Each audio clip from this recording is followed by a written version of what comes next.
Приветствую всех на моем канале. Особый привет моим спонсорам. Очень рад вас снова видеть, слышать. Сегодня на заднем фоне у меня снова история успеха.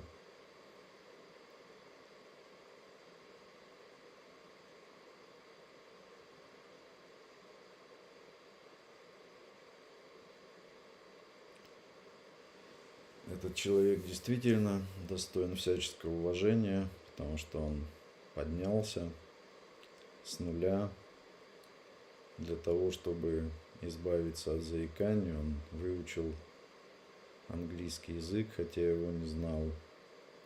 Много работал, заработал, Моха, приветствую, на программу. Много денег, потому что это иностранная программа. И работаем мы с переводчиком, поэтому здесь двойные тарифы.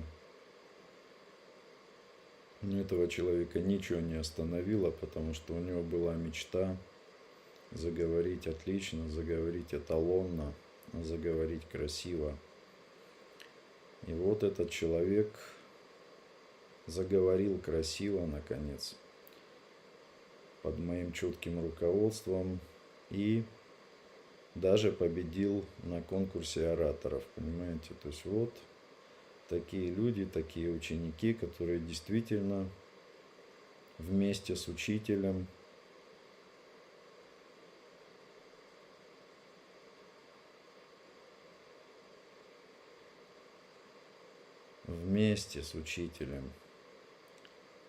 можно свернуть горы. А одному, конечно, это нереально сделать, потому что один в поле не воин, и тем более в речевом. Моха в таежном лесу, трансляция, видео и звук в норме. Ну да, немножко, видимо, такое искажение идет.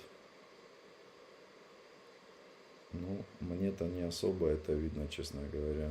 Ну, вам там виднее, наверное.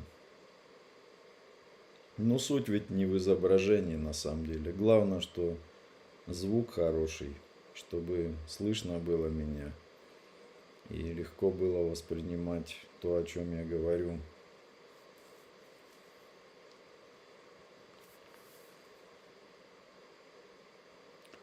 Сегодня вспомнилась поговорка мне. И я там был, мед пиво пил, по усам текло, да в рот не попало. Вот прям хочется ее перефразировать. И я в Снежко школе был, мед учение пил, по усам текло, да в мозг не попало, понимаете? Потому что вот некоторые люди, конечно, они в меньшинстве, слава богу, они полностью соответствуют этой поговорке, потому что часто хоть кол на голове чеши человеку, а он все равно очень туго воспринимает. Потому что учение свет, а не ученых тьма. Прям поговорки народные, они в тему идут вообще. И тьма заикания, тьма недоработок в речи, а исправлять некому, не с кем, и не хотят заикающиеся исправляться. Прям вот никак тянет всех на лечение, а лечение это что такое? Это безделие в больнице, ведь к врачу идут зачем?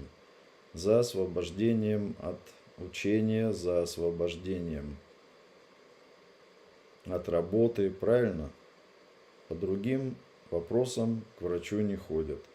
А если вы сами себя освободили от работы, то какого же результата вы добьетесь? У врача результата не бывает. Если вы понимаете, что такое лечение, это когда человек лечь, да, лечение от слова лечь, лежать в больнице. ложиться в больницу. Вот. Главные слова это ложиться, понимаете, да? Если человек ложится изначально, то какой же он хочет результат? Никогда не задумывались над смыслом слов лечение. Откуда произошло это слово? От слова лечь. Поэтому, если вы лежите, то какого же результата вы ждете? Если вы идете лежать, то какого же результата вы ждете? Достаточно глупо, правда? И насколько заикающиеся такие люди, которые действительно стремятся полежать, ничего не поделать. Но я всегда говорю, что терпение и труд, все заикание очень быстро перетрут. Достаточно вам взять и прийти на занятие, хотя бы на одно. Уж там на безлимитный курс, наверное, совсем не каждый придет, хотя, конечно, с точки зрения экономии, с точки зрения личного успокоения душевного, этот курс, конечно, идеален, потому что в нем включено все, практически безлимитное прямое общение со мной. Любые консультации, любые уроки, 3 дня базовых урока, на которых мы основную гору ваших ошибок и пробелов устраняем, чтобы вы могли, в принципе, уже самостоятельно говорить. А дальше уже по ходу дела зачищаем всякие мелкие ошибки, огрехи вашего общения, адаптации в социуме, закрепление результатов. И, конечно, это все происходит очень-очень быстро. Совершенно не так, как лежать в больнице и ждать, когда же придет результат. Но если вы лежите, то результат не придет. Если вы понимаете, то результат это работа. Без работы не бывает результата. Результатом лечения бывает всегда выход на работу. Потому что до выхода на работу результата никакого быть не может, ребята.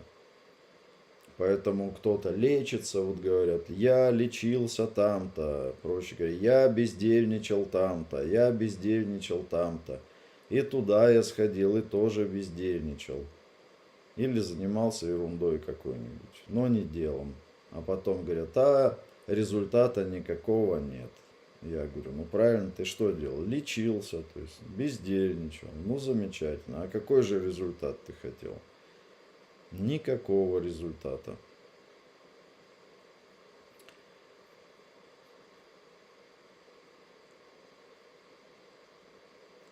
Вы пока можете писать свои вопросы. Здравствуйте, Квалкон 9898. Очень рад, что вы зашли сегодня на мою вечернюю трансляцию, как обычно. Давайте общаться, давайте беседовать. Я с удовольствием отвечаю на ваши вопросы в прямом эфире. Было бы желание у вас задать вопрос, у меня практически на любой вопрос есть ответ.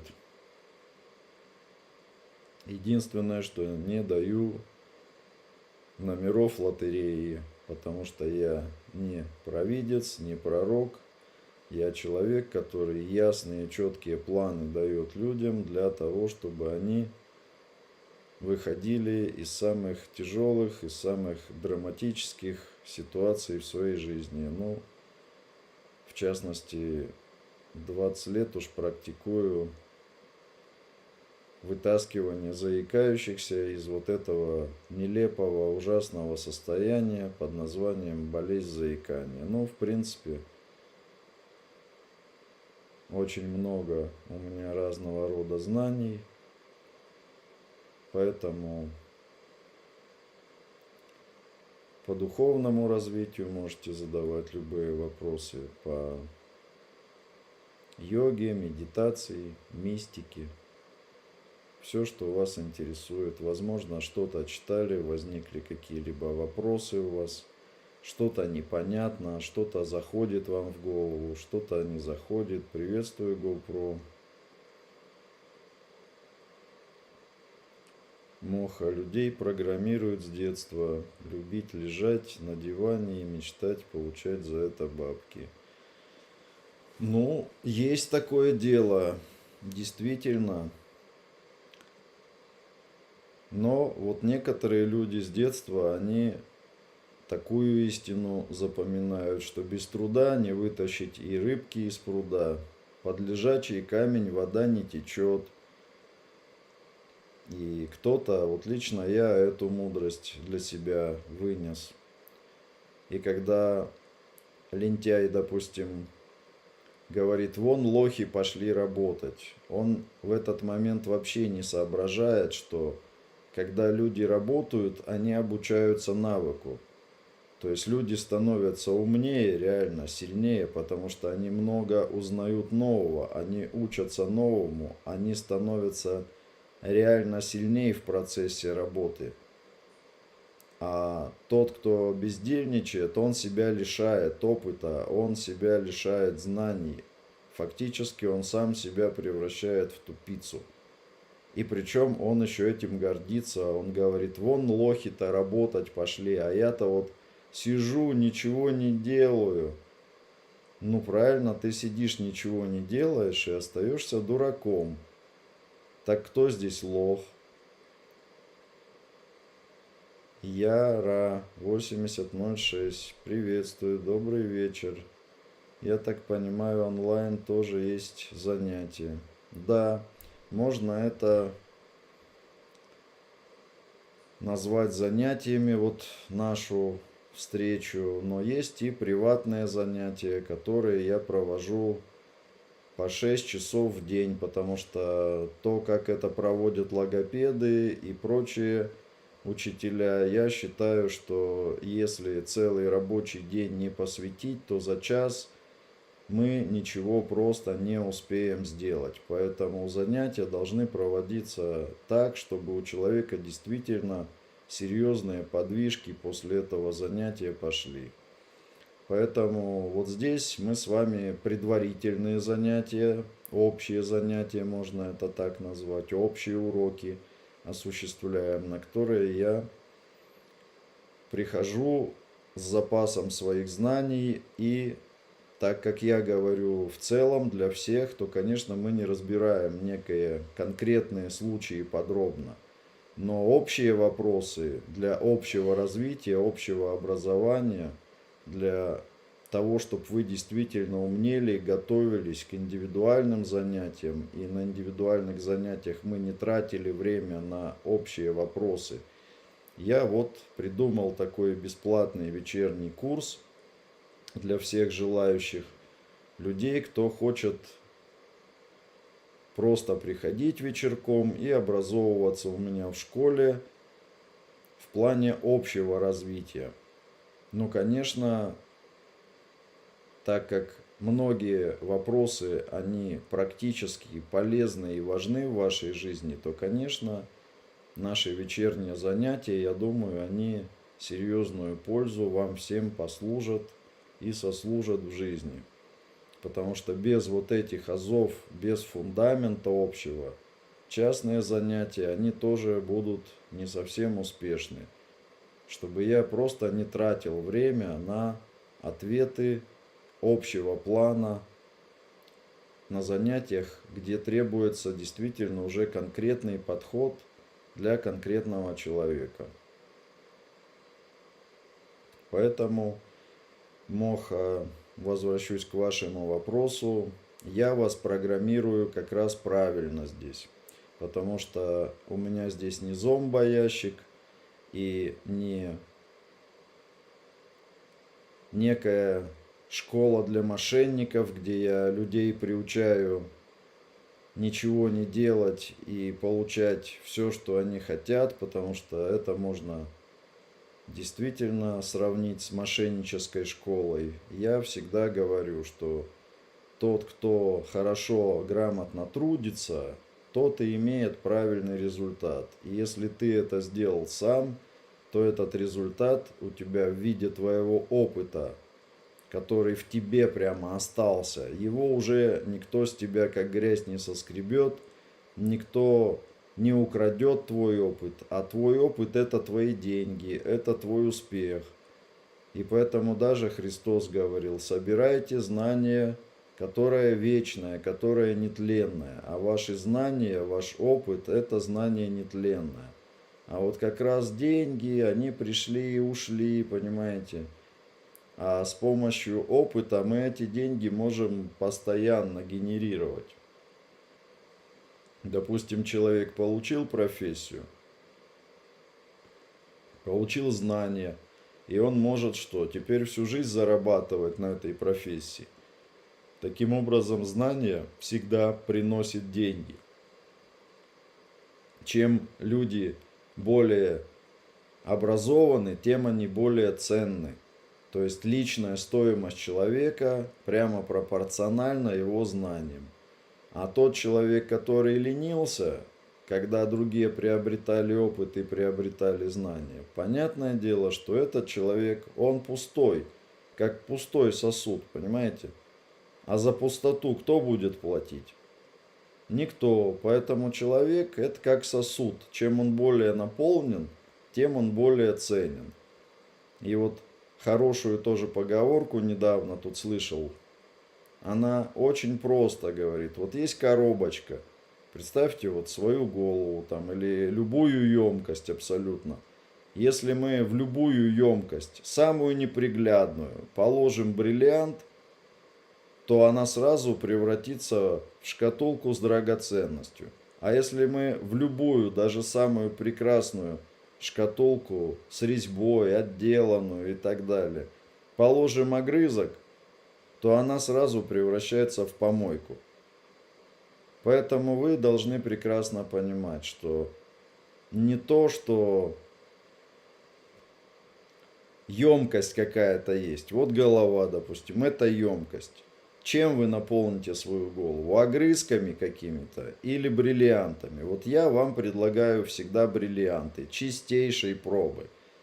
Никаких огрызков. А вот как раз сравнив мои бриллианты со своим знанием, вы можете понять, огрызки у вас в голове лежат, и заменить их на бриллианты. И ваша голова превратится в драгоценную шкатулку. Вот такая магия у нас здесь с вами происходит, понимаете? GoPro, вы имели дело с освященной пищей. Что можете об этом рассказать? Вы знаете, не бывает освященной пищи. Бывает просто пища. Если вы ее запихали в себя, то, конечно, вы немножко приземлились. Потому что наше тело, как говорил Христос, может работать на слове, может работать на свете. И не хлебом единым будет жив человек. Поэтому освященной пищи я считаю, что не бывает. И я в своей жизни немало скушал и просфор, немало скушал и пищи у кришнаитов в свое время, когда любил к ним захаживать на вечерние вот эти посиделки под названием Санкиртан. Все это весело, все это замечательно, но посмотрите на этих людей, на тех же кришнаитов, на тех же попов, которые каждый день кушают освященную пищу, но слишком в больших объемах и не сбалансированную. Все эти люди очень больные, у них у всех очень много различных проблем, начиная от глистов и заканчивая раздутием живота, различными осложнениями, включая рак и прочее заболевания. И все это происхождение всех этих болезней от пищи. Потому что пищи должно быть очень немного. Это своего рода лекарственное восстановительное средство. Если вы можете не есть, не пить, то лучше именно и не есть, не пить. Если у вас без еды достаточно сил, если у вас организм и клетки генерируют энергию через движение, через правильное дыхание, естественное. Поэтому вы не должны засорять свой кишечник всяким хламом, чтобы там происходило гниение, чтобы там заводились паразиты, как в помойке. А вы знаете, крысы заводятся там, где есть помойка, тараканы заводятся на той кухне, где плохо убирают. Поэтому если мы слишком много пищи в себя закладываем, в том числе и освященной, то, конечно, мы превращаемся в помойку и вместилище глистов, понимаете, и всяческих паразитов. Поэтому священна та пища, которая употребляется как лекарство. Вот так я вам могу сказать. И чем меньше ее, тем лучше. Но она должна быть, конечно, сбалансированной. Недавно услышал, что красивый почерк развивает тонкий ум человека. Так ли это? Да, все красивое развивает старание, точность, идеальность движений человека, а значит внимание, координацию движений, потому что наше тело – это машина. И чем мы точнее этой машиной управляем, тем, соответственно, наше внимание, наш ум более заострены. Все наши чувства более развиты. Поэтому, конечно же, есть даже такое искусство каллиграфии. Вы знаете, что мастером каллиграфии становится только человек через 10 лет обучения. Только через 10 лет обучения человеку разрешают пройти экзамен на мастера каллиграфа. Поэтому каллиграфия – это как стать художником. Это значит очень серьезно научиться управлять токами энергии своего тела, чтобы у вас рука не дрожала, как у пьяницы, чтобы тот отпечаток, который вы видите в своем воображении, с одного раза ложился прямо на бумагу. Ведь в каллиграфии невозможно что-либо исправлять. Все делается одним движением, с единственной попытки, с первого раза, понимаете? Какое-то совершенное искусство.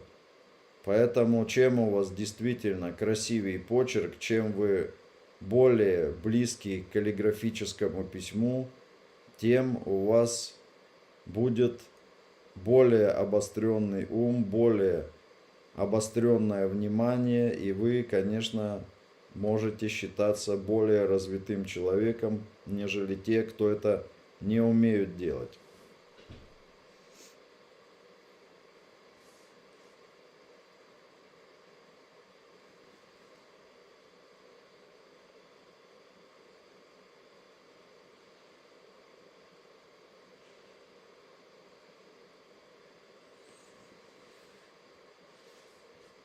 Можете задавать свои вопросы и на Инстаграм. Но мне удобнее, конечно, когда задаются вопросы в общий чат на YouTube. GoPro. Какие духовные практики наиболее эффективны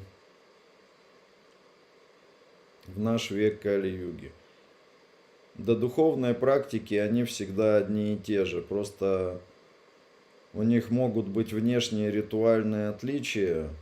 Я бы сказал, не то что духовные практики, ритуалы различные, а духовные практики, они все основаны на отречении. То есть человек должен не есть, не пить, не спать, не дышать. Причем не дышать – это основная практика. А все остальные, они уже проистекают из этой основной практики. Потому что большую энергию мы получаем, конечно, с дыханием. А уже дальше с водой и дальше уже с едой. Поэтому то, что касается питания духом или духовной жизнью, что такое духовная жизнь? То есть жизнь духа, а дух у нас пищей не питается. Поэтому все духовные практики и практики становления духа, они и подобны изначальному бытие как дух. Но есть множество ритуальных практик, и ритуальные практики, они ближе к магии, и есть различные уровни магии. И поэтому есть много различных религий, где множество различных ритуалов, где люди собираются в секты, большие секты, конфессии, которые называются, или маленькие секты. Но это уже не важно. И в каждом приходе свой устав, свои правила, своя дисциплина и свои магические ритуалы. Но духовные практики, они все едины. Так как я поклоняюсь истине, то я вот вас учу чистым духовным практикам. Есть, конечно, и ритуалы определенные, в которые я посвящен. Ну, все равно ритуалы это более прикладная магия. А вот то, что мы называем духовной практикой, это, конечно, всего 4 постулата. Это духа. Не есть, не пить, не спать, не дышать. И через это мы практикуем реальную духовность. Все остальное это прикладная магия, как я говорю, которая имеет различные ритуалы для различных целей, начиная от целительской магии и заканчивая там черной магией. Все это уже не духовные практики, а мистические практики, назовем их так. Моха. Влияет ли положение тела на сон в целом? То есть север, юг, восток, запад и так далее. Понятно, что если тело очень уставшее, то не имеет значения. Вы знаете, я раньше пробовал вот это север, юг, и тоже, как вы, заморачивался по таким пустякам. Но на самом деле могу вам сказать, что в общем-то не в этом дело. Это своего рода так называемая сонная магия. И, возможно, если вы будете практиковать йогу сновидений, то это будет иметь значение, чтобы тело располагалось по магнитным полюсам Земли, север-юг. А в обычной жизни для человека особого значения это не имеет. Так же, как если человек ближе к Земле находится, то он более здоровый, а чем выше человек оторван от Земли, вы знаете, что с ним происходит. Допустим, если человек идет на Эверест, то ему не хватает кислорода, он попадает в условия несвойственные для поверхности Земли, где живет человек, и там люди умирают, глючат, получают серьезные заболевания, травмы, в том числе психические. Поэтому, конечно, рамки жизни человека обычного, они очень узкие. И поэтому, понимая и зная свои рамки, мы должны жить и реализовываться в этих рамках. И тогда будет нам счастье, и будем мы максимально здоровы и успешны, и головка у нас будет хорошо работать, без всякого экстрима, и мы сможем просто действительно наслаждаться жизнью, реализовывать и ритуалы для развлечения и различных бытовых целей, и реальной духовной жизнью заниматься, когда нам необходимо очиститься, мы должны уйти в отречение и таким образом с помощью тапаса, с помощью вот этого огня внутреннего сжечь внутри своего тела максимальное количество материальных элементов и таким образом возвыситься, подняться немножечко ближе к Богу. Что можете посоветовать, спрашивает GoPro, в работе над дыханием. Могу посоветовать Тумо, понимаете. Но то, что я, конечно, посоветую, это мой добрый совет, а посвящение в эту практику нужно иметь реальное и получать его от реального мастера. И, скорее всего, реальный мастер просто так его вам не даст, потому что это одна из серьезных таких практик психоэнергетических. И вообще все, что связано с посвящениями, это всегда дается только избранным ученикам. Это не может стать достоянием всех людей по одной простой причине, что священные практики, они не передаются в бросовом порядке, потому что они слишком ценны, чтобы об них вот массовая культура вытирала ноги. И поэтому мастера их, как правило, придерживают лишь для тех, кто, в принципе, реально хочет практиковать и кто реально доказал, что он эти практики будет реализовывать, а не просто в одно ухо влетело, в другое вылетело, и снова человек пошел заниматься своим делом. То есть это обесценивает истину. А все, что обесценивает истину, это противно восприятию мастеров. Обесценивание истины — это все равно, что обесценивание Бога. Это великий грех. И за него придется заплатить, как правило. Причем серьезно.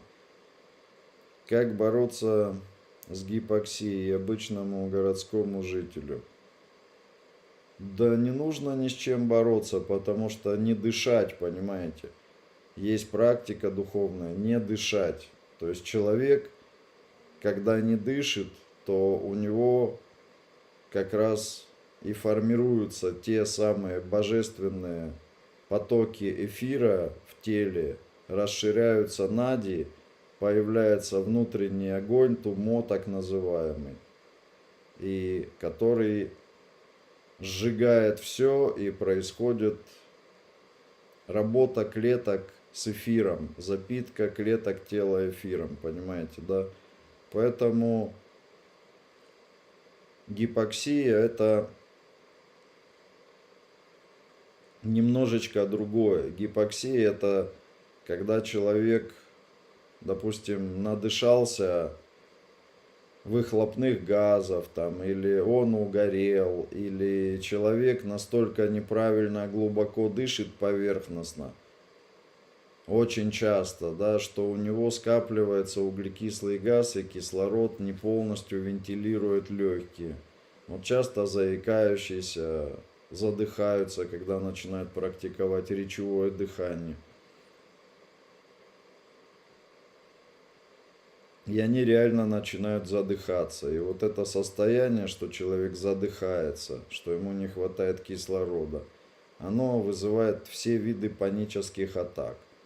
Но это люди, как правило, с дуру делают, да, потому что если вы просто идете по улице, и там едут машины, и, в принципе, какие-то выхлопные газы идут, но вы дышите естественно и нормально, то, как правило, никакой особой гипоксии у вас не возникает. Моха-моха. То есть для практики сновидения предпочтительно, чтобы голова была на север.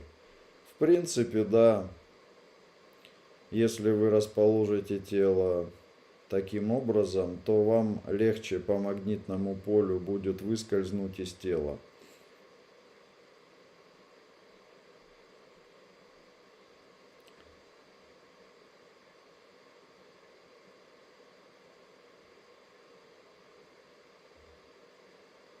Привет, профессор Снежко. I am Ваше from Algera. Ой, приветствую, конечно, но постарайтесь написать на русском, пусть там через Google или Chrome переводчик, чтобы я мог вам ответить, но отвечать я опять же буду на русском языке, потому что мне по-английски без переводчика ну никак не справиться. Нужен большой словарный запас, чтобы выразить мои мысли и образы, а у английского моего слишком много пробелов, поэтому я даже и не дерзаю.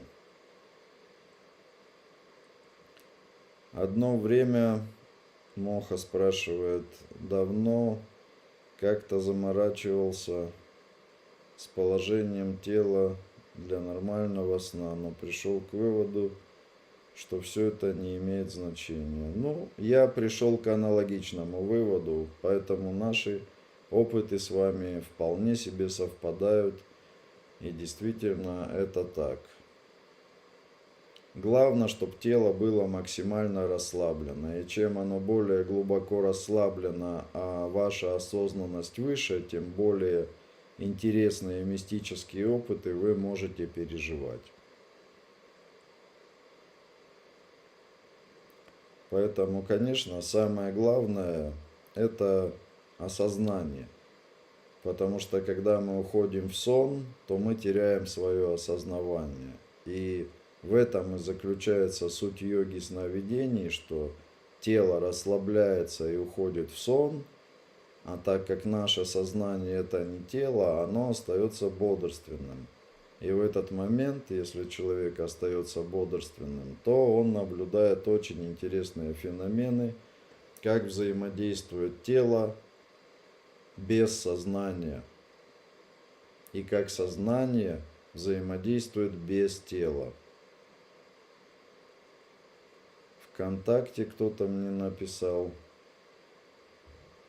Но я отвечу после эфира, конечно, тем людям, кто написал мне ВКонтакте и хочет записаться на личные занятия. Естественно, я всем отвечу и, естественно, со всеми позанимаюсь.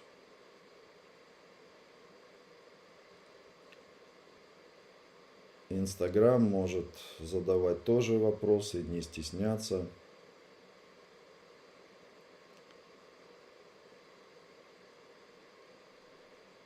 И вопросики можете писать наперед, потому что, чтобы мы время зря не теряли, так как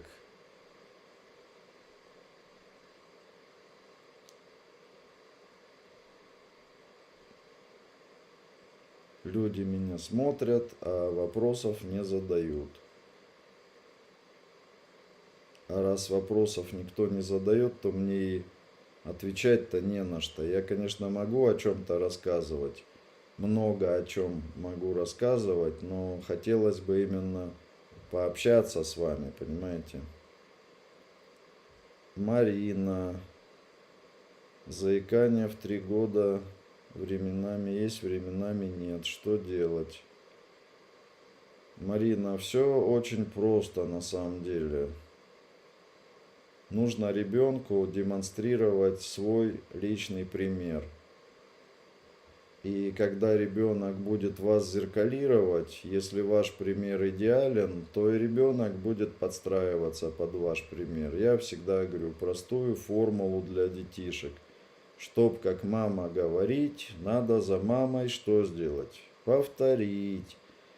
А вот как за мамой повторить, если мама сама не знает, что показывать ребенку? Здесь возникает небольшой проблемс.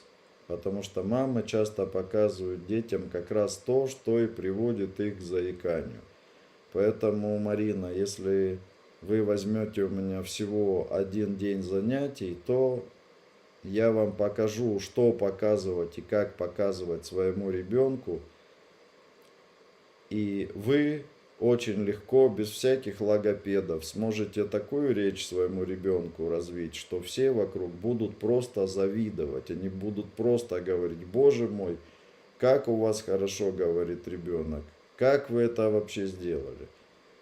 Поэтому, если вы хотите, чтобы ваш ребенок восхищал всех и вас в том числе своей речью, то не поленитесь, не поскупитесь взять у меня всего один день занятий. И за этот день я вам расскажу, что вам делать, очень подробно, ничего там сложного нет. И вы сможете действительно реализовать речь своему ребенку без всяких занятий, не тратя время и денег на логопедов, чисто своими силами. И это будет в 100 раз эффективнее, чем вы будете год ходить к логопеду, или 2 даже. Как взять у меня это занятие? Вы можете мне написать после эфира в личку, и я вам подробно объясню. Обычно это очень просто. Мы с вами договариваемся через личку, когда, и через скайп занимаемся, и никаких проблем.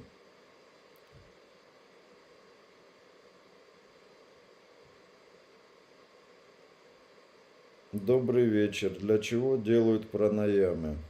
Пранаямы как раз делают для одной единственной цели, чтобы реализовать практику недыхания. Поэтому, когда правильно человек реализует пранаяму, его дыхание становится все реже, и таким образом человек все меньше и меньше дышит, все реже и реже дышит. И мы знаем, что... Пожалуйста, Марина. И мы знаем, что каждому человеку в жизни отведено определенное количество вдохов и выдохов. Как будто вы вот завели часы на заводку, и они идут. И когда завод заканчивается, время человека истекает. Поэтому чем мы реже дышим, тем дольше лет мы проживем. А раз мы дольше лет проживем, значит мы приобретем больше опыта и, скорее всего, узнаем много всего интересного. Намного больше, чем те, кто прожил очень мало. Также человек стареет меньше. Чем он реже дышит, тем он меньше стареет, потому что вместе с дыханием замедляется в том числе и время, личное время человека, потому что у каждого человека есть личное время. И это время тем короче, чем чаще человек дышит и глубже, и таким образом он свою жизнь быстрее расходует. Поэтому все пранаямы, они как раз рассчитаны лишь на один единственный эффект. Это делать как можно меньше вдохов в минуту, чтобы дольше жить и дольше пребывать в молодом теле, не стареющем. Как честному человеку быть успешным в торговле? Только честные люди в торговле и успешные, потому что у нас есть торговля нестабильная и есть торговля стабильная. Вот возьмите все крупные корпорации. Они продают честно абсолютно свой товар. Пепси-кола, там, Кока-кола, айфоны продают. Товар высококачественный, товар очень честный, и люди его покупают с гарантией, то есть есть обмен этих товаров. Если человек или клиент что-либо купил, и не дай бог какой-то брак, фирма ему все компенсирует бесплатно. То есть к клиенту очень и очень хорошее отношение, честные отношения, отличный товар, глубокое уважение и низкий поклон клиенту, потому что клиент – это деньги, как я говорю. Нет энергии денег, есть энергия людей, есть их внимание, есть их благодарность. И если вы с благодарностью и вниманием относитесь к своему клиенту, то он и завтра придет, и друзей приведет своих. И таким образом у вас бизнес будет стабильным, и вас будут уважать. А вот те, кто обманывают клиента, Эти люди испытывают на тактику, которая называется выжженная земля. Такой человек приходит, всех обманывает, мошенничает. Ну, по сути, это мошенник, да, то есть это даже не человек торговли, это мошенник, это обманщик. И этот человек, он обманывает. И понятное дело, что если человек обманул, то тот, кого обманули, он всем расскажет, и сколько потенциальных клиентов ты сразу теряешь.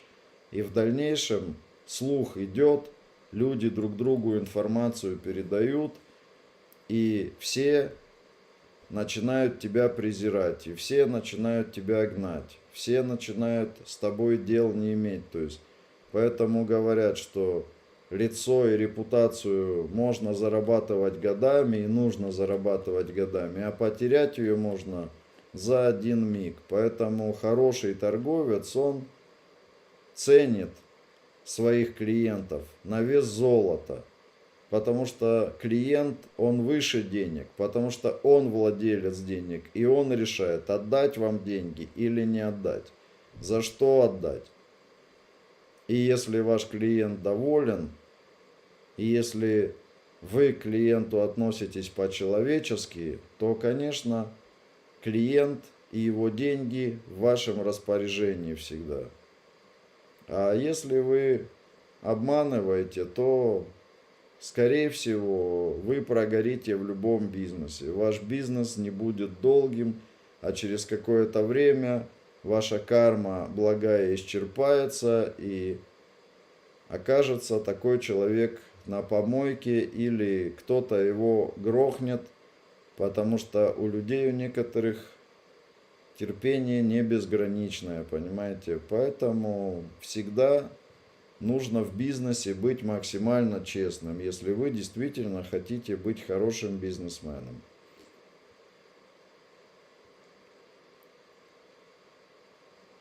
DLY. Здравствуйте, учитель. Меня зовут Есин. Я очень рад возможности общаться с вами, потому что я не говорю по-русски. Я хотел бы знать, можно ли пройти курс с вами с Анной Дитер в ближайшие недели.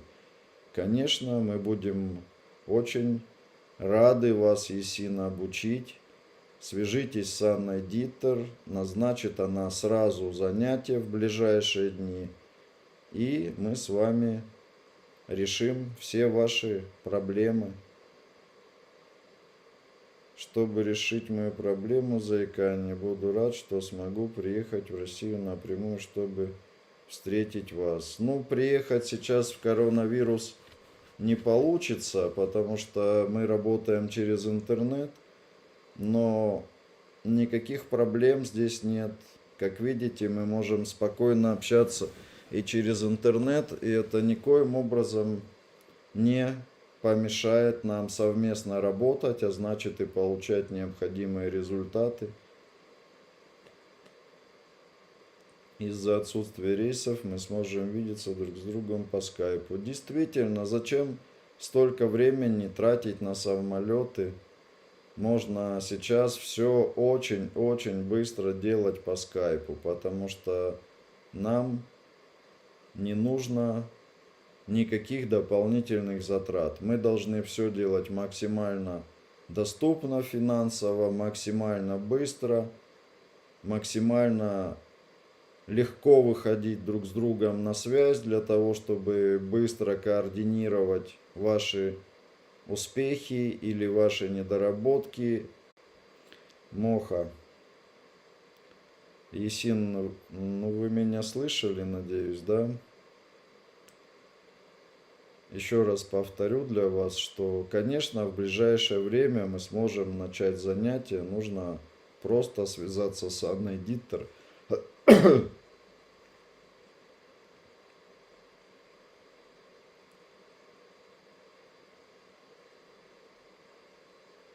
И начнем. В поликлиниках говорят, что, мол, уши не нужно чистить от серы. Организм сам очистится. Но если не чистить, то сера лезет из ушей и образует пробки. По-моему, врачи лгут. Но вы знаете, врачи разные бывают. Конечно, в данной ситуации, смотря как устроена у вас слуховая труба, может быть она искривлена, может быть она повреждена. И поэтому сера не может правильно вытекать из уха. Или туда попадает вода, или инородный предмет может попасть определенный. Допустим, когда человек пытается ухо почистить пальцем, то может сера создать пробку в ухе, и в дальнейшем она там только накапливается. Поэтому, конечно, в идеале было бы хорошо, если бы все вот так работало, как говорит этот врач. Но на практике это не работает у многих людей. Поэтому регулярно нужно чистить уши. Только чистить их нужно не самому, а лучше ходить к специалисту, который специально эти уши чистит и знает, как это делать, чтобы не повредить, не дай бог, там барабанную перепонку или что-то еще. И время от времени можно закапывать туда, по-моему, борный спирт называется, для того, чтобы ухо отделяло лучше и разжижалась вот эта серная пробка. И если регулярно это делать, то ухо, в принципе, будет достаточно чистым. Потому что есть определенные процедуры, и лучше вам обратиться к ухо, горло, носу, и он вам подробно расскажет, как лучше вам ухаживать за своими ушами. Это не некая секретная информация, но если уже ухо действительно забилось серой, и там существует серьезная пробка, то, конечно, нужно обратиться к ухо, горло, носу, и вам эту пробку удалят, промоют ухо, и оно будет прекрасно слышать, и все будет хорошо. Ничего в этом такого страшного нет в этой процедуре. Она даже, можно сказать, и приятна по своей сути.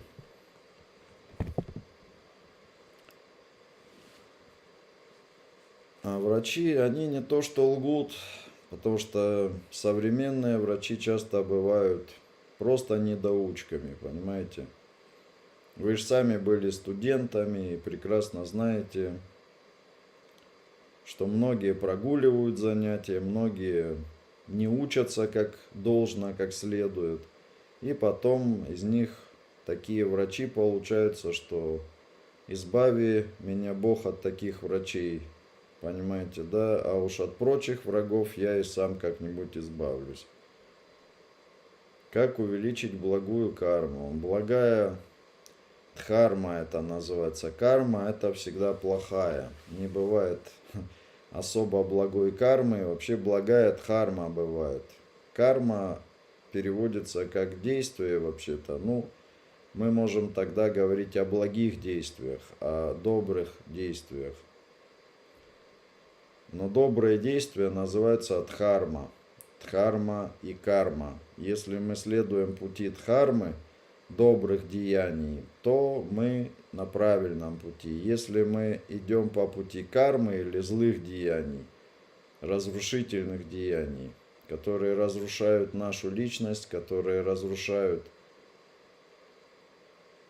наше сознание, наше внимание, которые разрушают все вокруг, природу. Таким образом мы идем по пути кармы. А если мы созидаем, если мы развиваемся, если мы учимся, если мы совершенствуемся, то мы совершаем дхарму. И таким образом мы на верном пути. Это как идти в две противоположные стороны. Если вы делаете много благих дел, значит вы на пути дхармы, и все у вас будет хорошо. Как очищать нос и носовые пазухи? Да очень просто водой, просто подсаливаете воду, делаете изотонический раствор 0,9% соли, ну или просто на стакан воды чайную ложку соли размешиваете, она растворяется, и вот этим раствором соли в воде просто втягиваете через нос, через одну ноздрю, через другую или сразу через обе эту воду в нос, отплевываете через рот, и таким образом вы будете очищать свой нос. А пазухи вы можете очищать массажем, таким вот образом, разминая все вот отсюда, от ушей, по нижней вот этой кости, двигаясь сюда и вот здесь разминая вот эту область. Прямо так хорошо, хорошо.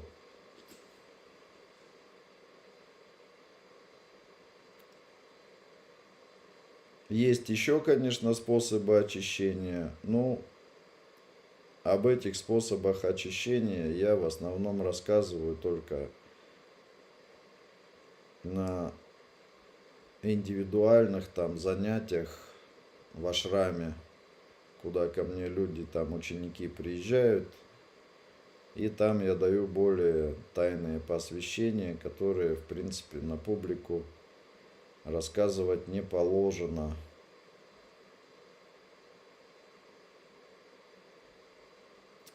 Моха на протяжении нескольких лет начал замечать и даже экспериментировать, что после употребления пива на следующий день увеличивается резко сера в ушах. Какая связь может быть?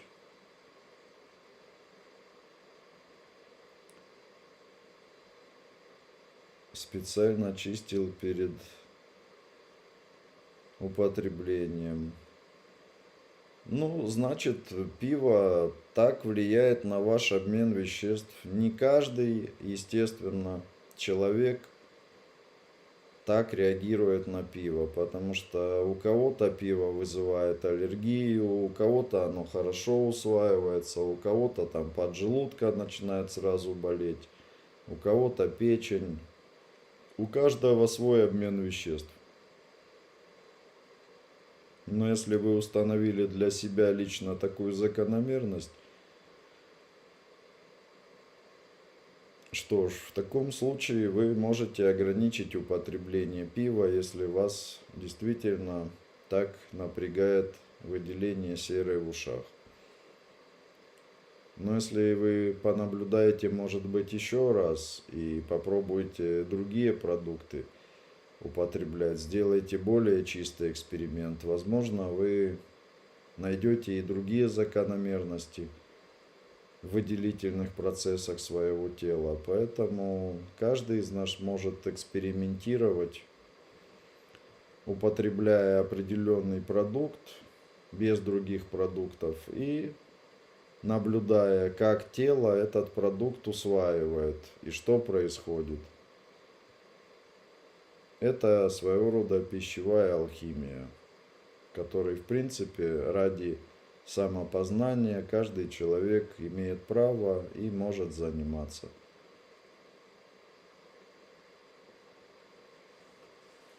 Хорошо. Есть ли еще какие-то вопросы на сегодня?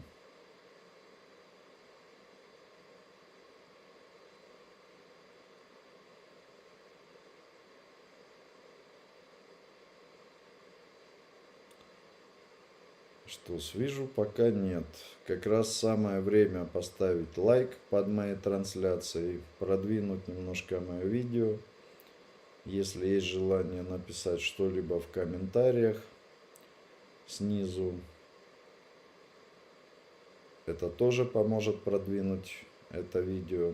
Вы знаете, что от этого много зависит и показов, и просмотров, и хотелось бы, чтобы эту трансляцию посмотрело максимальное количество людей себе на пользу. Поэтому надеюсь на вашу лояльность и благодарность.